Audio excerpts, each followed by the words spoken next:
first thing that you got to learn is in Psalms 127:1. It says, unless the Lord build a house, your labor is in vain. Unless the Lord builds your house, your family, your marriage, your motherhood, your fatherhood, it's going to be useless. You're going to be lying to yourself, and you're going to wake up one day and say, man, I'm way off from where I thought I was going to be. But the opposite of vain means I'm going to be effective. I can be powerful. I can be profitable. So many times today, people just think they have to repeat it. You know, my parents never worked. I don't work.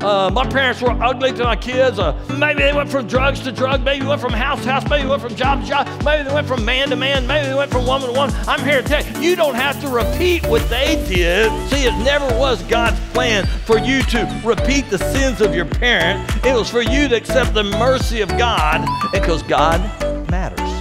If you get your priorities right, your parenting will be right. Most of our goals as a mom or a dad, they're really and truly, most of them are reachable if we'll continue to be teachable. See, if you want to be a better mom, find a successful mom and talk to her. I always thought it's what I could make my kids do, and it's not. It's what I could model that I want them to do. When they're young, we're supposed to be invested in them for when they're getting older, we can have influence over them. Teach your children that life is not fair. I've never seen a generation where so many people are talking about how much life is not fair. I can't believe this happened at work. I can't believe this happened at school. Can't believe this happened at family. Life is just not fair, but God is always faithful. Suffering is sure. We're going to all suffer. If I had it to do over again, listen to me, I'd let them suffer longer sooner. Because when they learn to suffer the right way, they'll soon surrender.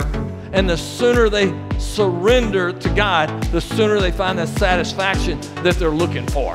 Just treat your kids like you want God to treat you.